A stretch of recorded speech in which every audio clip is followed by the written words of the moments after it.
Vanessa Brooks, a poised CEO, enters Metropolitan National Bank to open a business account, but faces icy prejudice from teller Rachel and manager Gates. Dismissed and humiliated, Vanessa stands firm as whispers and recordings spread. Her assistant, Chloe, arrives with documents revealing Vanessa's company now owns the bank's building. The room falls silent as her power is undeniable, but skepticism lingers. With a lawyer's confirmation and her mother's letter fueling her resolve, Vanessa shifts the narrative from discrimination to empowerment. Will she transform the bank's culture, or will doubt persist? The stakes are high and change hangs in the balance. Share this story if you believe change starts by seeing each other's worth. Comment your thoughts below and join us in opening doors together. Support our channel to amplify voices that inspire real progress. The morning sun poured through the towering glass facade of Metropolitan National Bank, casting a warm glow across the polished marble floors. The air buzzed with the quiet hum of wealth, soft conversations, the rustle of tailored suits, and the faint clicks of polished shoes against stone. Clients, dressed in the understated elegance of old money, moved with purpose, their faces buried in phones or nodding to wealth managers who escorted them to private rooms. Vanessa Brooks, 42, stepped through the revolving door, her presence commanding yet unassuming. Her black tailored pantsuit hugged her frame, sharp and pristine against her dark skin. Her natural curls swept into a sleek updo that spoke of meticulous care.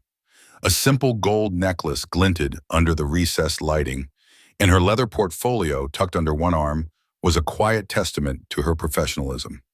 Vanessa's eyes swept the room, reading its unspoken hierarchy in an instant. 20 years of navigating boardrooms and negotiating high-stakes deals had honed her ability to sense power dynamics. And this space reeked of privilege. Entrenched and guarded. Her heart beat steadily, though a flicker of anticipation tightened her chest. She straightened her shoulders, her resolve like steel, and approached the nearest teller's counter. The weight of a dozen eyes followed her, some curious, others skeptical, as if her presence disrupted an unwritten code. Rachel Wilson, 25, sat behind the counter, her blonde hair pulled into a tight ponytail that matched the crispness of her bank-issued blazer. Her eyes flicked up from her computer screen, and for a split second, her polite smile wavered as she took in Vanessa. The pause was subtle, but Vanessa caught it, a familiar micro-expression she'd seen countless times in rooms like this. "Can I help you?" Rachel asked, her tone professional, but laced with a faint emphasis on you, as if Vanessa's presence required clarification. "Good morning," Vanessa replied, her voice warm yet firm, carrying the polished cadence of someone who'd spent decades commanding respect. "I'd like to open a business account for my company." She placed her portfolio on the counter with deliberate care, her movements calm but purposeful, as if to signal she belonged here as much as anyone else. Inside, though, a quiet storm churned. Years of being underestimated, of having to prove herself twice over, simmered beneath her composed exterior. Rachel's eyebrows arched slightly, a flicker of surprise crossing her face. "Are you here for a withdrawal or deposit?" "Personal accounts are handled at that counter." She gestured toward a busier section of the bank, where a line of customers snaked toward less prestigious tellers. The suggestion stung, though Vanessa's face betrayed nothing. She'd anticipated this, the subtle nudge to redirect her to a less exclusive service. "No," Vanessa said, her tone steady but edged with quiet authority. "I need to establish a corporate account with multiple signatories and international wire capabilities." She opened her portfolio and slid a folder of documents across the counter, each page meticulously organized, proof of her company's legitimacy, her financial history, her vision. "Brooks Holdings is expanding its portfolio, and we require a financial institution with robust commercial services."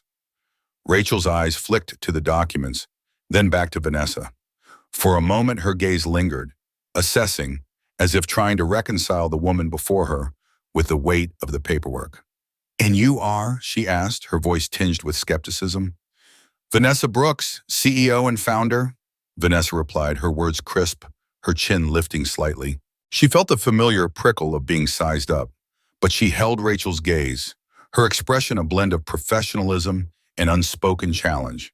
Inside, her mind raced. Not with doubt, but with the quiet fury of someone who'd fought this battle too many times. She knew what came next. The questions, the subtle dismissals, the assumption that she didn't belong. From 2 seats away, an elderly man in an impeccably tailored suit leaned toward his companion, his voice low but deliberately audible. "Looks rather out of place, doesn't she?" The words sliced through the air, sharp and intentional, meant to wound. Vanessa's grip on her pen tightened, her knuckles whitening for a fleeting moment, but her face remained a mask of calm. She'd learned long ago to let such comments slide off her, though each one left a quiet scar. Her heart thudded, not with shame but with defiance. She was here to claim her space, and no whispered judgment would stop her. Rachel tapped her keyboard, avoiding Vanessa's eyes. "One moment, please," she said, her fingers hesitating before pressing a button beneath the counter. The gesture was subtle, but Vanessa noticed it, her instincts sharpened by years of navigating spaces where she was the exception. Within 30 seconds, a man approached. Middle-aged, thinning hair, navy suit crisp but unremarkable. His name badge read Rich Gates, branch manager.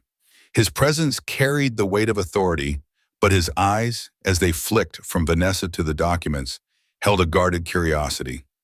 "Is there a problem, Rachel?" No, Gates asked, his tone polite but clipped, as if Vanessa's request was an inconvenience. His gaze lingered on her designer bag, assessing its authenticity with a glance she recognized all too well. "This woman wants to open a business account, Rachel said, her voice carrying a hint of disbelief, as if the idea itself was absurd. The word woman landed heavily, stripped of the respect Vanessa's credentials demanded. She felt the room shift slightly, the air growing heavier as other customers began to notice the exchange. A security guard drifted closer, his hand resting casually on his radio, his presence a silent warning. Vanessa's chest tightened, not with fear, but with the weight of being watched, judged, reduced to an outsider in a space she'd earned the right to occupy. Gates offered a thin smile, the kind that didn't reach his eyes. "Good morning, ma'am. I'm the branch manager. May I ask what brings you to our location specifically?" His words were polite, but the subtext was clear. Why here? Why you?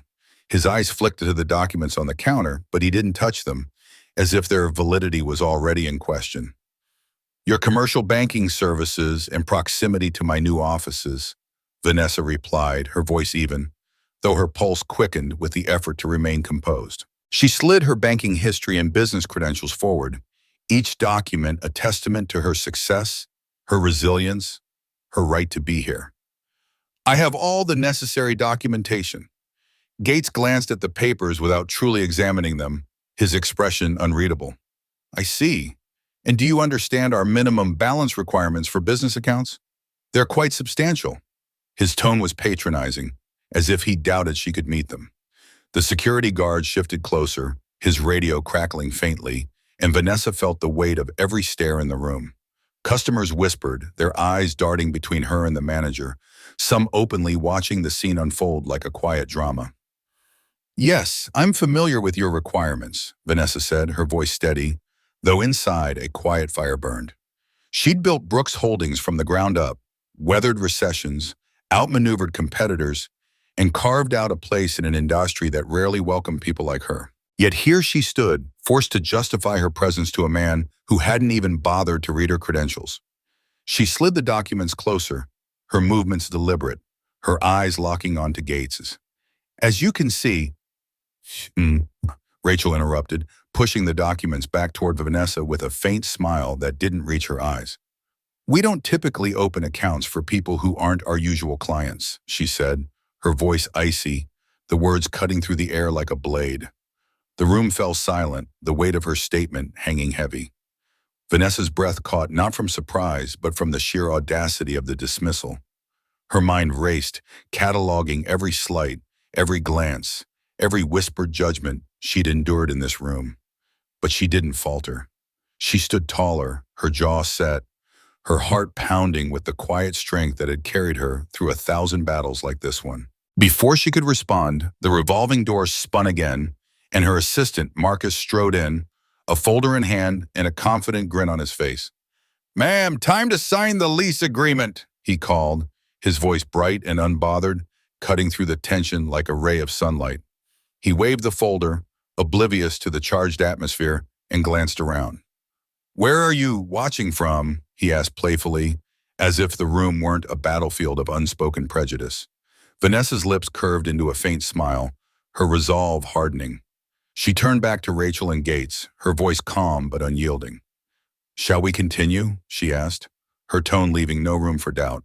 She was Vanessa Brooks, CEO, founder, in force of nature, and no one, not a teller, not a manager, not a room full of whispers, would dismiss her power today. Vanessa Brooks stood, frozen at the counter, her polished nails gripping the edge of her portfolio as the words hung in the air like a slap.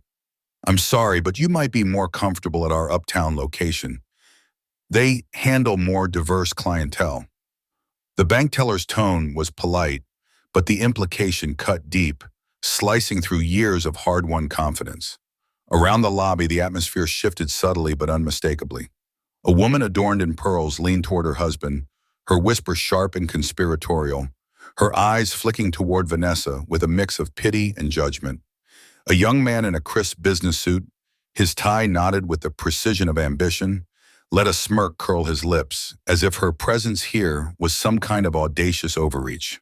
Phones were discreetly raised, their lenses capturing the moment, turning Vanessa's private sting of humiliation into a public spectacle. She stood still, her breath steady but her heart pounding, as decades of similar moments crystallized into this one.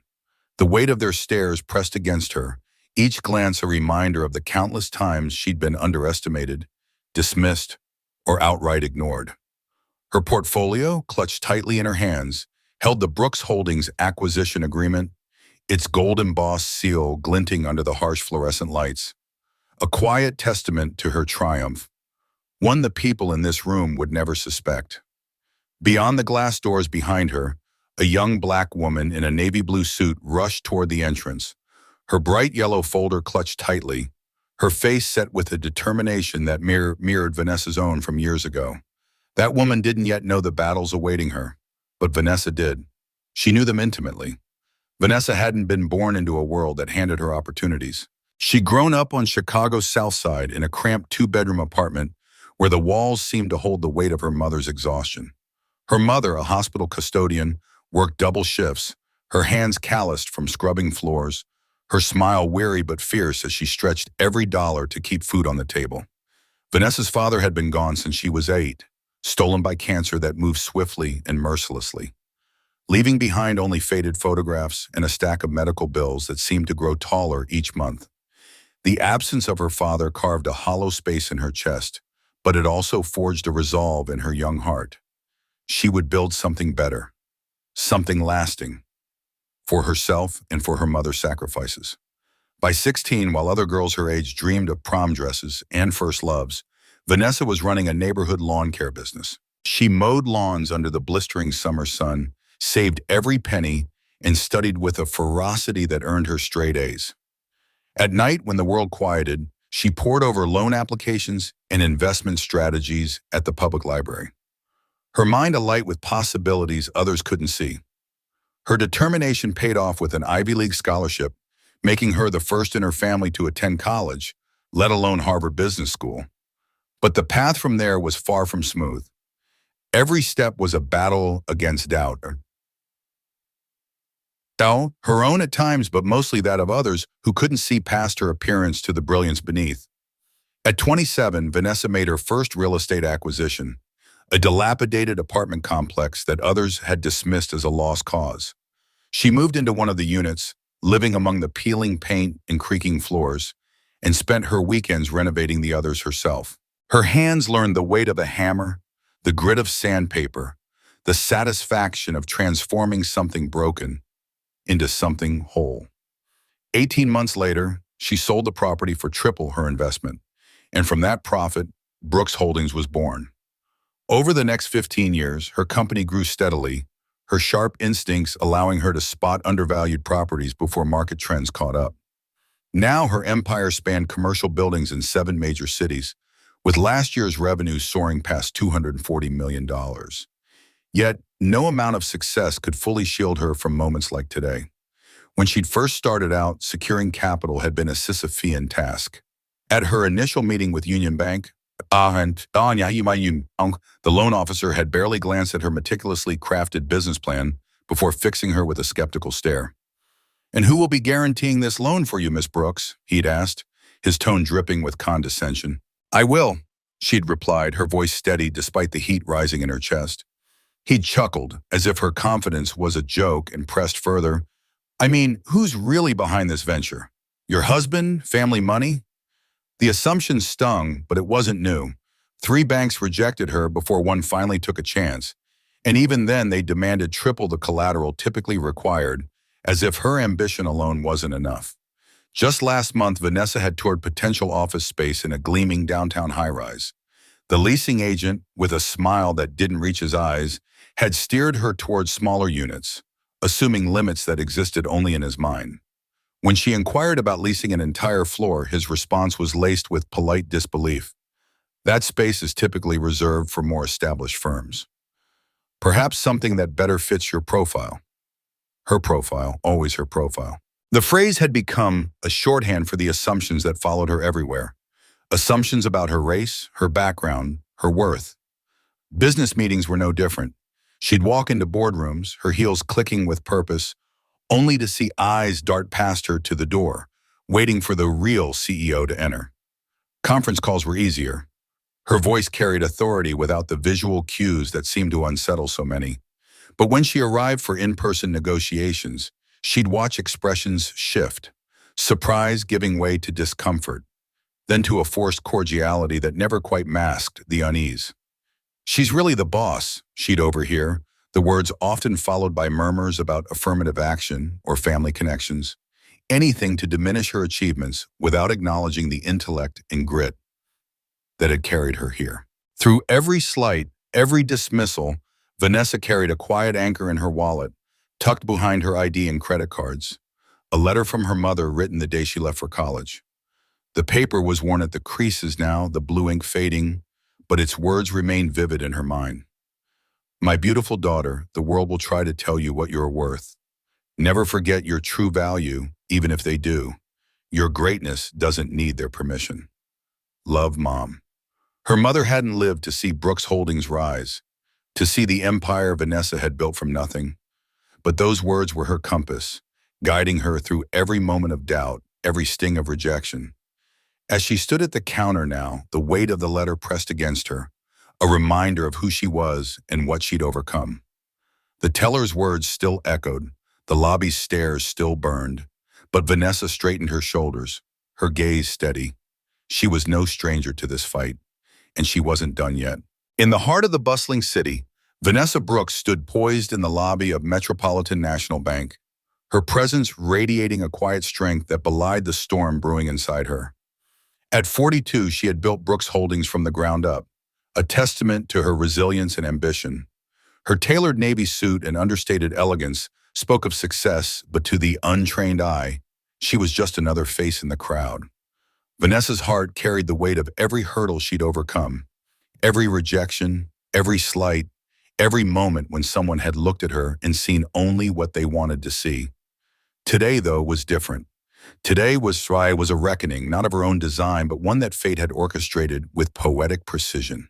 She felt the ghosts of her past victories and struggles lingering in the air, whispering encouragement as she prepared to open a new business account for her latest venture, a community development fund aimed at uplifting minority entrepreneurs. The irony of standing in this particular bank wasn't lost on her.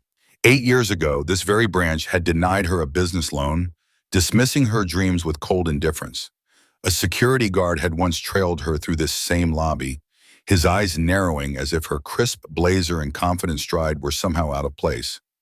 Now, at 10:01 a.m., the building itself would belong to her, a silent triumph that pulsed through her veins.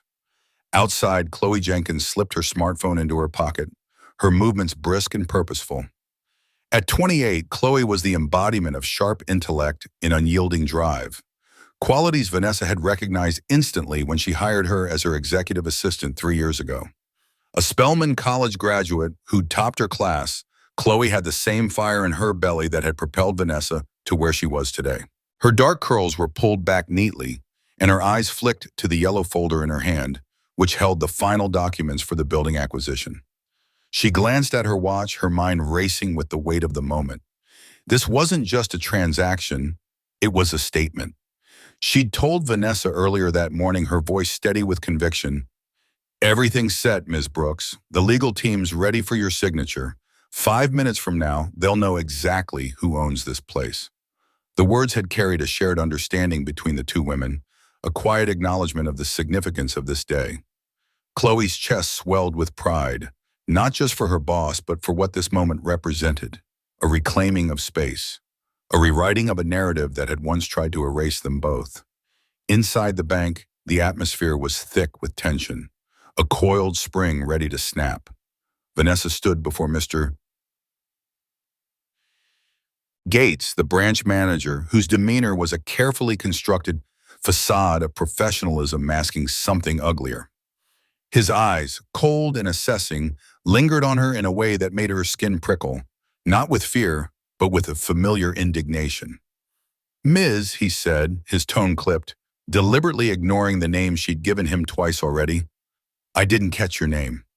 Vanessa's jaw tightened, but her voice remained calm, a steel blade wrapped in velvet. "It's Brooks," she said, her eyes locking onto his. "Vanessa Brooks of Brooks Holdings. I've been a business owner for years." The words were a quiet declaration, a reminder to herself as much as to him of the empire she'd built against all odds. But Gates barely blinked, his gaze sliding to the security guard who had edged closer, his presence a silent threat. "I understand," Gates said, his voice dripping with condescension. "But we have protocols for new accounts, especially for first-time business owners." The pause was deliberate, a jab that landed squarely in Vanessa's gut. She felt the sting of it, the implication that she was somehow untested, unworthy of the space she occupied. Behind him, Rachel, the teller, let a smirk curl her lips, her disdain as palpable as the polished marble underfoot. Vanessa's heart thudded, not with anger but with a deep, aching resolve.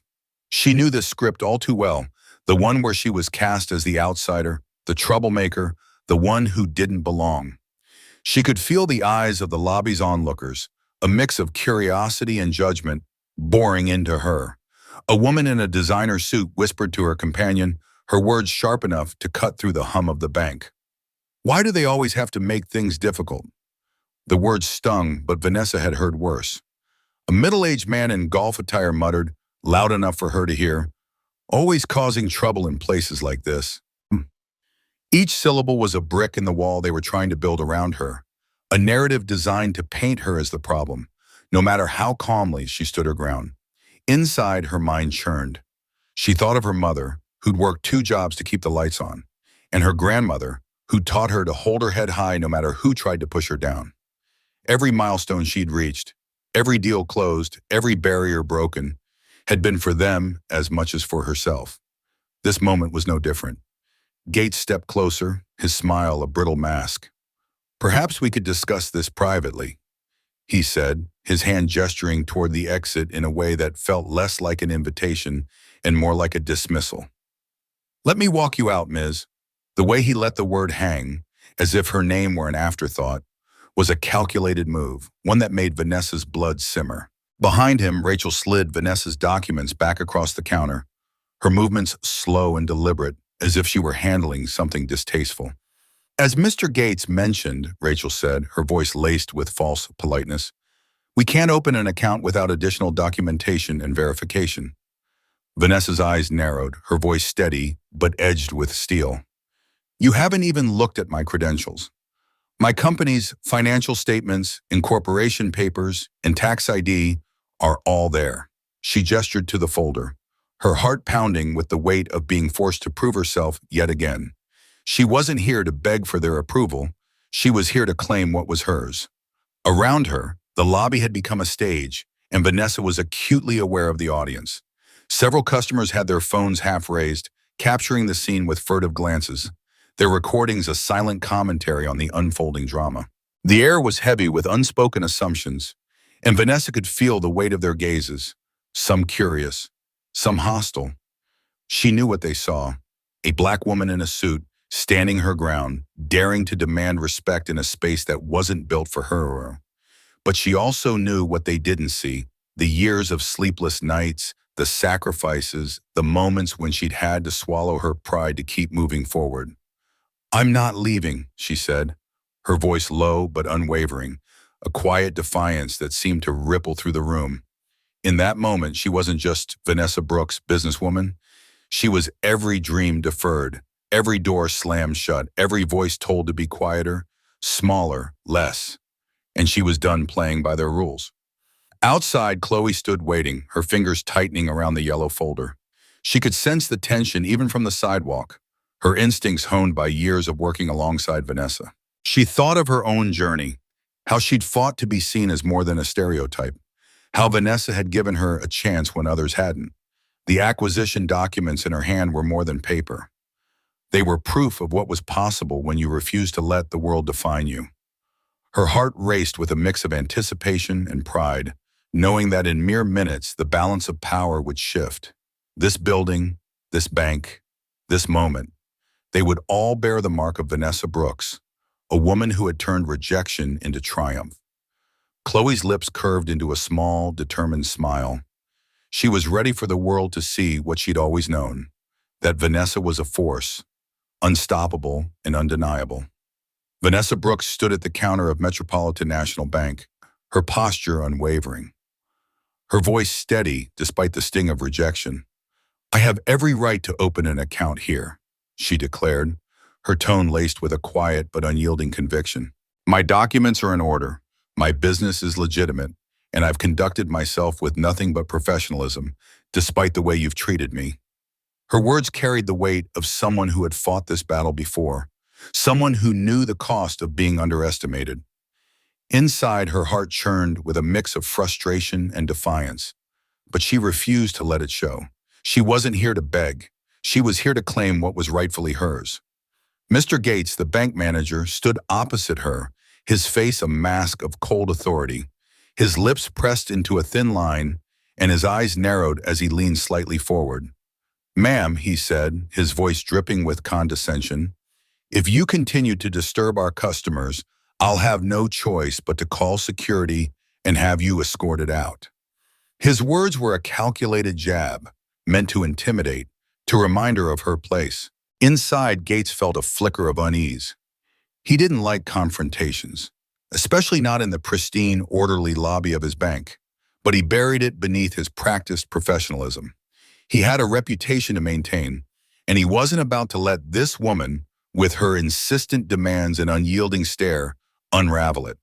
The security guard, stationed a few steps away, shifted his weight, his hand now resting conspicuously on the radio clipped to his belt. His presence was a silent threat, a reminder of the consequences Vanessa faced if she didn't comply. His fingers twitched, ready to act, though a small part of him hesitated. He'd seen enough of these situations to know they rarely ended well for the person on the receiving end, and yet something about Vanessa's calm certainty made him question whether he was on the right side of this. The tension in the lobby was palpable, a heavy fog that seemed to stifle the usual hum of activity. Customers glanced over, some with thinly veiled judgment, others with curiosity, their phones subtly angled to capture the scene. Vanessa felt their stares like pinpricks, each one a reminder of the scrutiny she'd faced her entire life. But she stood taller, her chin lifted, refusing to shrink under their gaze. She wasn't just fighting for an account. She was fighting for her dignity, for the right to be seen as more than the assumptions they'd already made about her. Then the front doors swung open with a soft whoosh, and Chloe Jenkins strode in, her navy blue suit tailored to perfection, a bright yellow folder tucked under her arm. Confidence radiated from her every step, her heels clicking against the polished marble floor with a rhythm that demanded attention. She scanned the room, her sharp eyes landing on Vanessa almost instantly. Chloe's heart lifted at the sight of her friend and business partner, but as she approached, she sensed the undercurrent of hostility in the air. Her smile faltered for a fraction of a second, replaced by a flicker of concern. "Ms. Brooks, there you are," she called out, her voice clear and resonant, cutting through the stifling atmosphere of the lobby. "I've been searching high and low for you. The legal team is waiting upstairs for your signature on the building transfer documents." Chloe reached Vanessa's side and paused, her keen instincts picking up on the scene unfolding before her. Gates's rigid posture, the hostile glint in the teller Rachel's eyes, the security guard looming just a step too close. It all painted a picture that made Chloe's blood simmer. She glanced at Vanessa, her expression softening with a silent question. "Are you okay?" Vanessa met her gaze, her composure unshaken, though a spark of gratitude flickered in her chest. Chloe's presence was a lifeline, a reminder that she wasn't alone in this fight. "Is everything all right?" Chloe asked, her voice calm but edged with a protective sharpness as she looked from Vanessa to Gates. Vanessa's lips curved into a faint, controlled smile, her eyes never leaving Gates. "These gentlemen were just explaining why I'm not allowed to open an account at their bank," she said, her tone measured but laced with an undercurrent of irony. Inside, she felt a surge of vindication, knowing what was coming, knowing the tide was about to turn. Chloe's eyebrows shot up, her surprise quickly giving way to a steely resolve. "That's interesting timing," she said, turning to Gates with a look that could cut glass. "You do realize who Miss Brooks is, don't you?" Her words were polite but pointed, a challenge wrapped in civility. Inside, Chloe was seething, not just at the injustice Vanessa was facing, but at the audacity of these people to question her friend's legitimacy. She'd seen Vanessa build her empire from nothing, brick by brick, and the idea that anyone would dare dismiss her made Chloe's protective instincts flare. Gates's smile remained plastered on his face, but it was brittle, a facade barely holding together. "I understand she claims to be a business owner," he began, his voice tinged with skepticism. But without proper... Chloe didn't let him finish. With a fluid motion, she opened her yellow folder and pulled out a document adorned with an embossed seal, placing it deliberately on the counter. "This," she said, her voice steady but commanding, "is the deed transfer agreement for this building. As of 10 a.m. today," she glanced at her watch, noting the time with a pointed flourish, "which was 7 minutes ago, Brooks Holdings is the owner of this entire property." The lobby fell silent, as if the air itself had been sucked out of the room. The soft hum of computers, the distant ringing of phones, the murmurs of customers, all faded into an eerie stillness. Every pair of eyes locked onto the document, then shifted to Vanessa, whose expression remained serene, though a quiet satisfaction burned in her chest. She'd known this moment was coming, had planned for it, but the reality of it still sent a thrill through her. This wasn't just about proving them wrong. It was about rewriting the narrative they tried to impose on her. Gates's smile froze, his confidence crumbling like a house of cards. He reached for the papers, his hand trembling slightly. "There must be some mistake," he stammered, his voice betraying the panic rising in his throat. Inside, his mind raced, grasping for a way to regain control.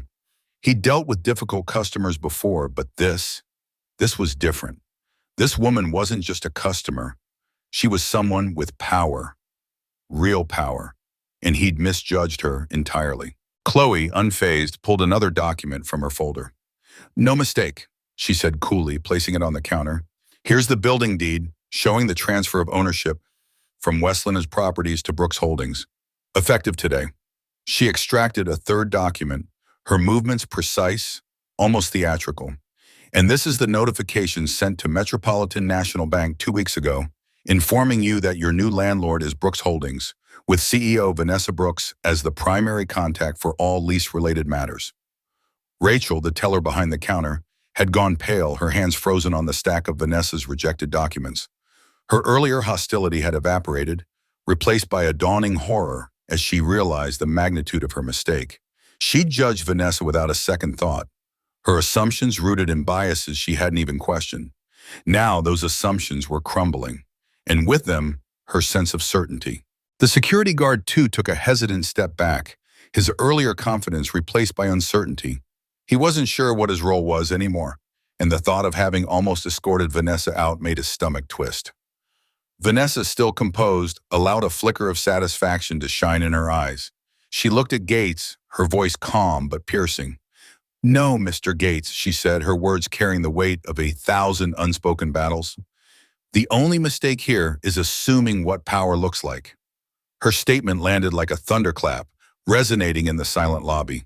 She felt the weight of those words, not just for herself, but for everyone who had ever been underestimated, dismissed, or judged. This wasn't just her victory, it was a moment of reckoning for anyone who had dared to doubt her. The customers in the lobby, who moments ago had been quick to judge, now shifted uncomfortably. Some lowered their phones, their expressions morphing from smugness to shame. Others avoided Vanessa's gaze, suddenly engrossed in the patterns of the marble floor or the intricate designs of the ceiling. A young woman who had been watching with disdain now looked at Vanessa with something akin to awe, her earlier assumptions replaced by a reluctant admiration. Chloe placed one final document on the counter, her movements deliberate.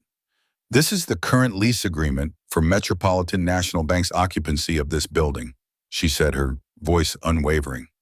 "You'll note that Section 12.3 prohibits discrimination against any clients or associates of the building owner." The implication was clear, and it hung in the air like a guillotine. Gates swallowed hard, his Adam's apple bobbing as he struggled to find his footing. "Ms. Brooks," he said, his voice softer now, almost pleading, "I assure you there's been a misunderstanding. We would never—" "Save it!" Vanessa interrupted, her tone firm but not unkind. She felt no need to gloat. Her point had been made. "I didn't come here today to make a scene or to humiliate anyone. I genuinely needed to open a business account for a new venture. The timing of this building acquisition is purely coincidental." Her words were a lifeline, an olive branch extended not out of weakness, but from a place of strength. She didn't need to destroy Gates or Rachel to prove her worth. She'd already done that. Rachel's hands trembled as she pulled Vanessa's documents back toward her, her earlier hostility replaced by a desperate need to make amends. "I can help you with that account right away, Ms. Brooks," she said, her voice barely above a whisper. Inside, she was reeling, her mind racing with the realization of how close she'd come to a catastrophic mistake. She'd let her biases cloud her judgment, and now she was scrambling to salvage what little dignity she had left. The mood in the lobby had shifted entirely. Whispers rippled through the crowd, a mix of shock, embarrassment, and grudging respect.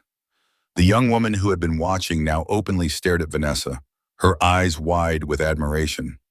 Vanessa felt the shift, the subtle realignment of power in the room, and it filled her with a quiet pride.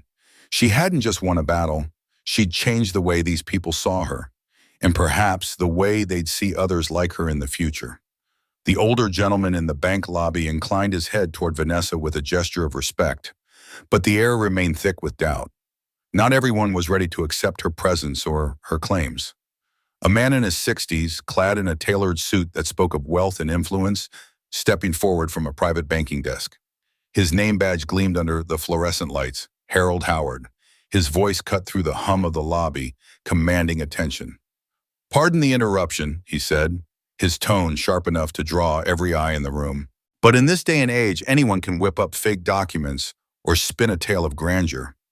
His gaze locked onto Vanessa, heavy with suspicion, as if he could unravel her intentions by sheer force of will. "This legitimate, or are we witnessing yet another publicity stunt?" His words landed like a spark in dry grass, reigniting the uncertainty that had briefly subsided. Customers who had started to shift uncomfortably, perhaps sensing their initial judgments were hasty, now latched onto Harold's skepticism with visible relief. His question gave them permission to doubt again, to cling to the narrative that maybe, just maybe, they hadn't misjudged the situation. Their faces softened, as if absolved of guilt, and whispers rippled through the crowd.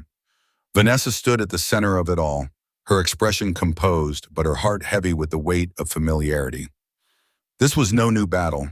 The goalposts always moved, the burden of proof forever out of reach, the benefit of the doubt a luxury she was rarely afforded. Nearby, a young man by the entrance had been filming the entire exchange on his phone, his fingers moving swiftly as he tapped out a message. He leaned toward another customer, his voice low but eager. "Just posted it. Black woman claims she owns the bank building. Real or scam?" The video spread like wildfire across local social media groups, notifications pinging on phones throughout the lobby. Comments flooded in, each one sharper than the last. Another PR stunt to paint people as racist. How convenient that her assistant showed up right on cue. She probably printed those papers this morning. Let's wait for the real story before we jump to conclusions.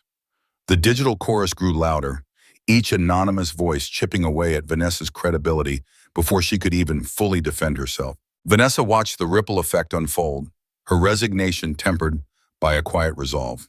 She had seen this play out before, her success questioned, her motives twisted, her story reduced to a spectacle. The sting of it lingered, but she refused to let it show. Her assistant, Chloe, caught her eye, reading the subtle shift in Vanessa's demeanor.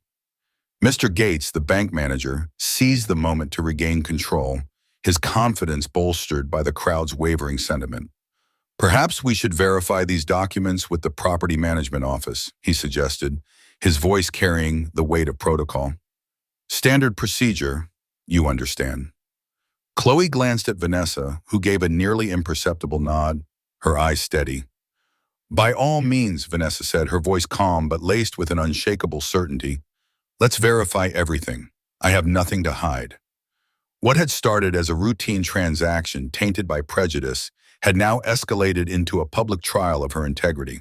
The narrative was shifting before her eyes, casting her not as a victim of discrimination, but as a potential fraudster weaving a tale of unearned success.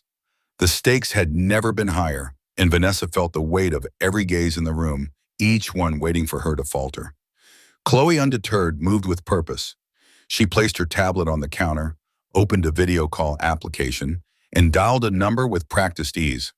Within seconds, the screen lit up with the image of an older man seated in a corner office, his presence commanding even through the digital divide.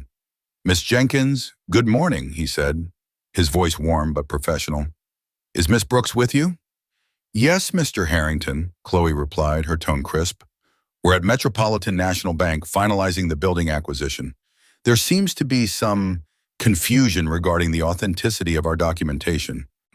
The man on the screen, William Harrington, senior partner at Harrington, Davis and Mitchell, one of the city's most prestigious law firms, adjusted his glasses with a deliberate motion. I see, he said, his voice carrying the authority of decades in the legal field. Put me on speaker, please. Chloe angled the tablet so the entire lobby could see and hear, the screen casting a soft glow across the counter. Mr. Gates leaned forward, his eyes narrowing as a recognition flickered across his face. Harrington's voice filled the room. This is William Harrington, lead counsel for Brooks Holding Funds, he announced. I personally oversaw the acquisition of 500 Financial Plaza from Westland Properties. All documentation was finalized and recorded with the county yesterday afternoon. The property now legally belongs to Brooks Holdings, with Vanessa Brooks as the majority shareholder and CEO. His words were precise, unyielding, leaving no room for misinterpretation. Harold Howard, who had so confidently challenged Vanessa moments earlier, stepped closer to the tablet, his skepticism faltering. Bill Harrington, he said, his voice tinged with disbelief. The lawyer peered through the screen, a faint smile crossing his face.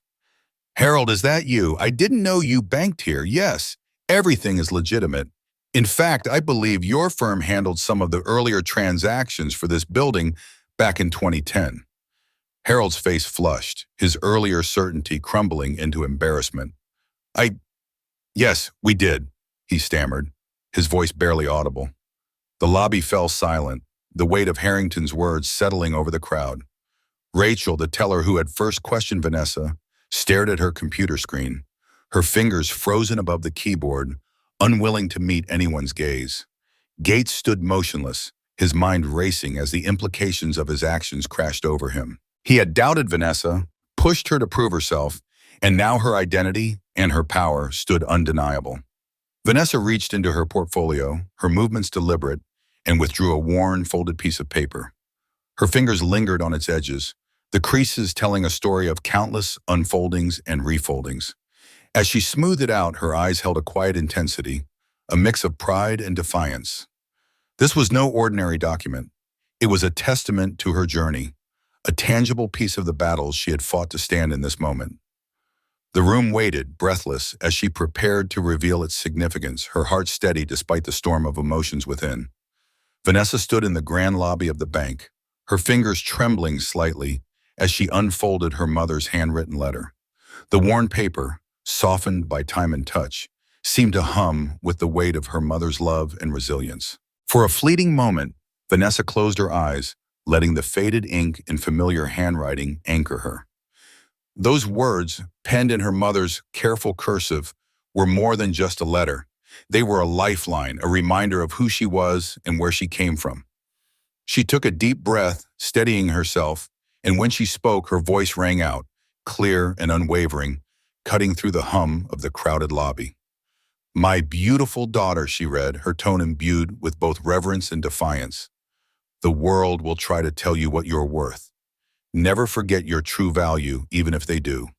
Your greatness doesn't need their permission." As she finished, Vanessa carefully refolded the letter, her movements deliberate, almost sacred. She lifted her gaze to the sea of faces before her, some flushed with shame, others tight with anger, and a few softened with awe. The weight of their stares pressed against her, but she stood taller, her mother's words still echoing in her mind.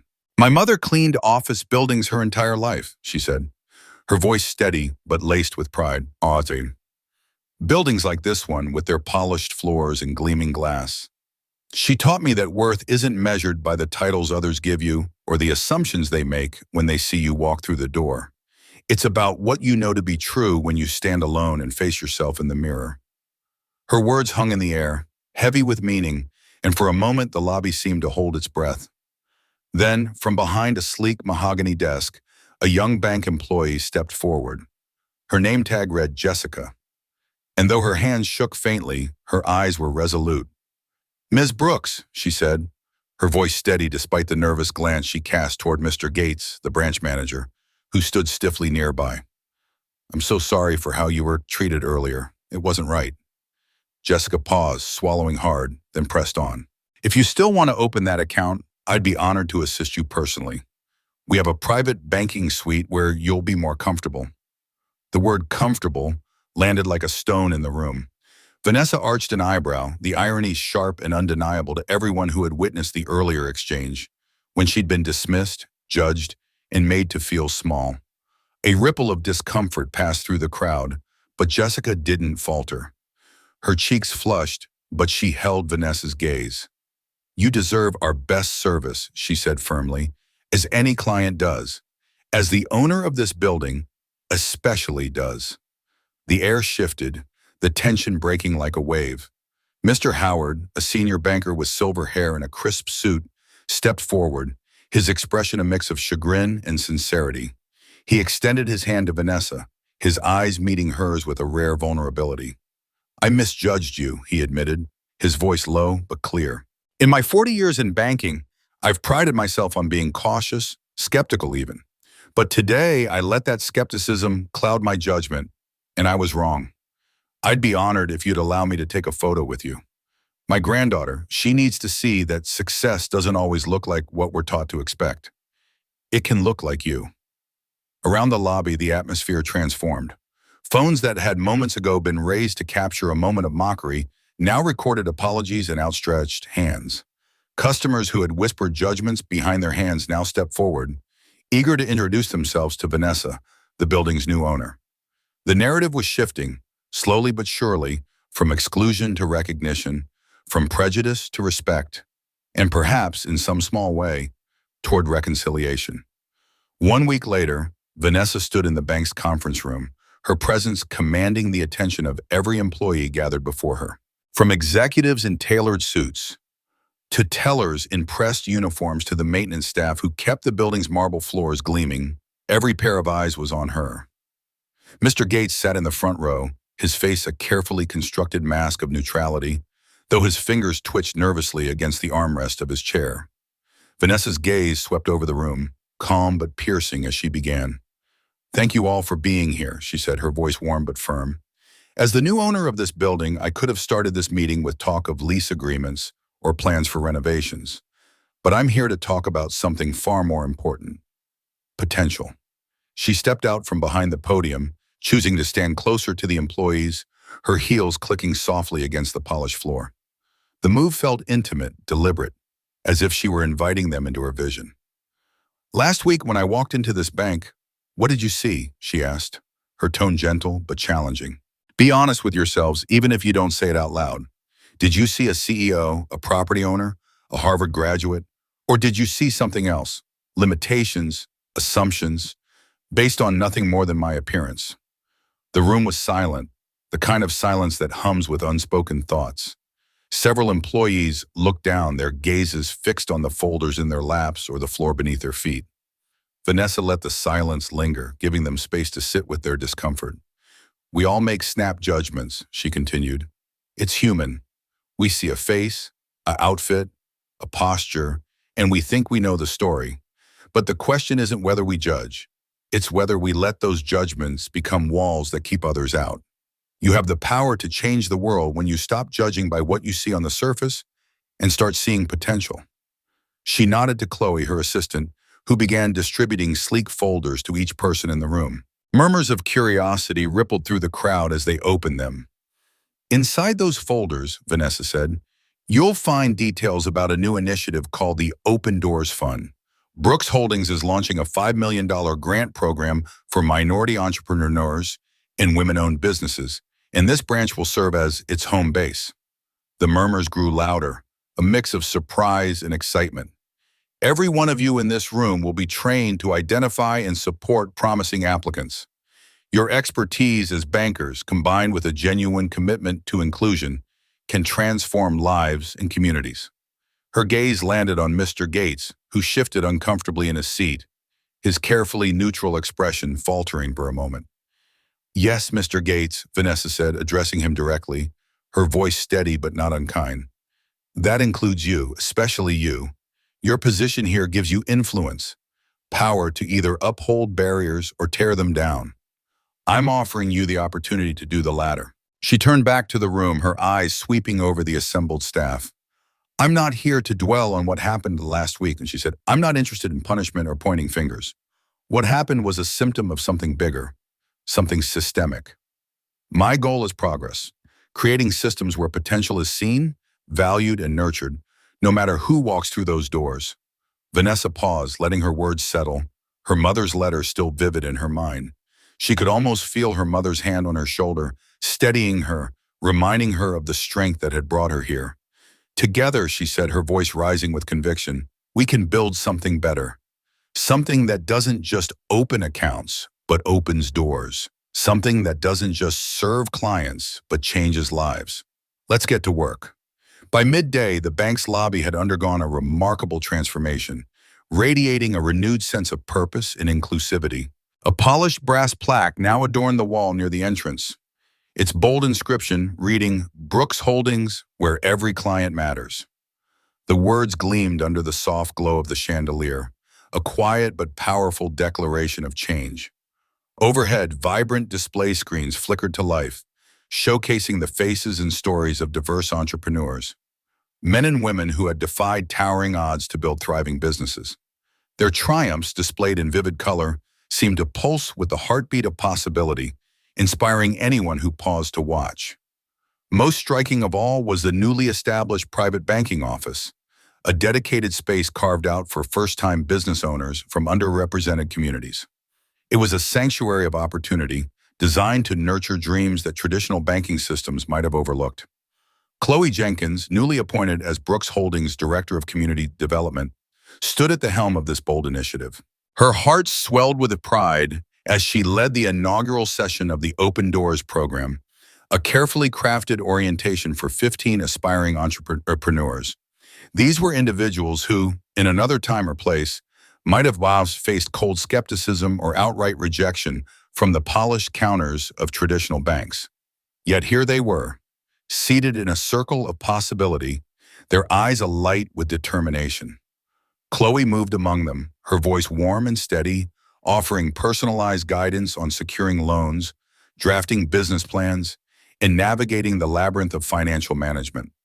She saw herself in their faces, their hopes, their fears, their unspoken resolve to prove themselves. Each question they asked, each dream they dared to voice, felt like a brick laid in the foundation of something monumental. Among the participants, a young Latina entrepreneur named Maria sat across from Rachel, the teller who had once dismissed Vanessa Brooks with a curt glance. Rachel's transformation was as striking as the bank's. Where once she had been quick to judge, she now leaned forward, her eyes bright with genuine enthusiasm, as she reviewed Maria's startup costs for a mobile veterinary clinic. Maria's vision was bold yet practical, a van equipped to bring affordable pet care to underserved neighborhoods. Rachel scribbled notes, her mind racing with ideas to help Maria refine her budget. The work felt personal now, a chance to right a wrong she still carried in her chest. She thought of Vanessa, of the moment she had misjudged her, and the weight of that mistake fueled her newfound dedication. For Rachel, this wasn't just a job anymore.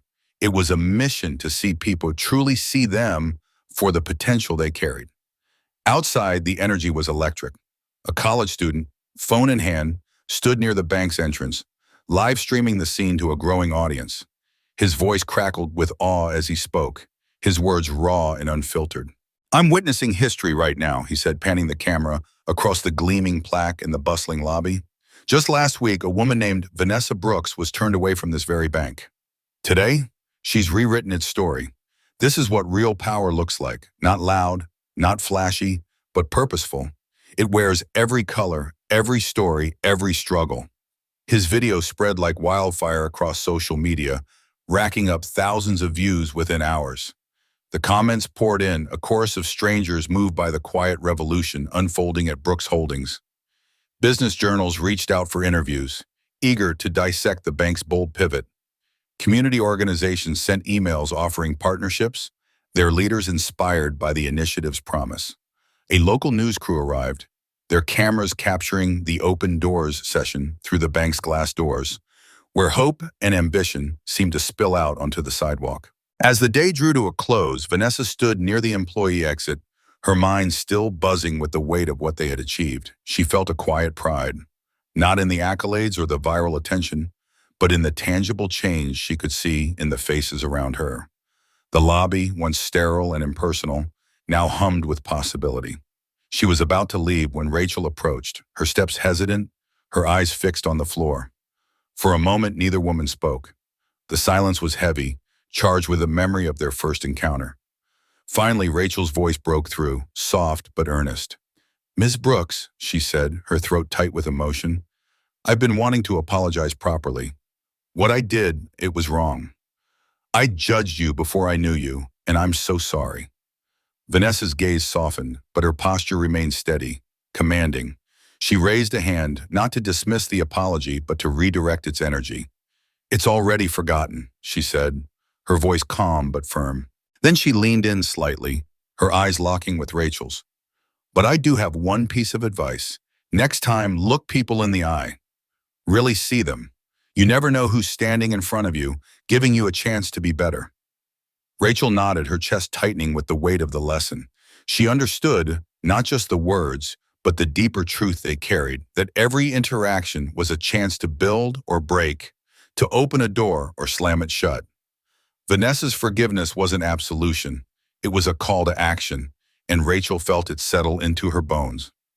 As Vanessa turned to leave, Chloe approached, her stride purposeful but warm. Beside her was a young black woman in a crisp, budget-friendly suit, clutching a resume with hands that trembled ever so slightly. "Miss Brooks," Chloe said, her voice brimming with excitement. "This is Tiana Johnson, recent MBA graduate, brilliant business concept. But she's been rejected for funding 3 times already." Tiana stood tall, but her eyes betrayed a flicker of doubt, a scar from past rejections. Vanessa recognized that look instantly. It was the same one she'd worn years ago, standing in rooms that hadn't been built for her. She took Tiana's hand, her grip firm and reassuring, and saw the spark of determination buried beneath the young woman's uncertainty. "You're next," Vanessa said simply, her voice carrying the weight of a promise. She handed Tiana a folder, identical to those distributed in the open doors session, its pages filled with tools to turn her vision into reality. Tiana's fingers closed around it, and for the first time that day, her shoulders relaxed, as if the folder held not just papers, but permission to dream bigger. Outside, workers were carefully removing the bank's old tagline from the facade, replacing it with a new one etched in sleek, modern letters. "Everyone deserves a key." The words felt like a vow, a commitment to a future where no one would be turned away. As Vanessa stepped into the evening air, she glanced back at the bank, its lights glowing against the dusk. The day had been long, but it was only the beginning. She thought of Tiana, of Maria, of the 15 entrepreneurs who had walked through the doors today, each carrying a dream that deserved a chance. She thought of Rachel, learning to see with new eyes. And she thought of herself, a woman who had once been underestimated but had never stopped building. The world was watching now, but for Vanessa, the real victory was in the quiet moments. The handshakes, the shared dream, the keys handed to those who had been locked out for too long.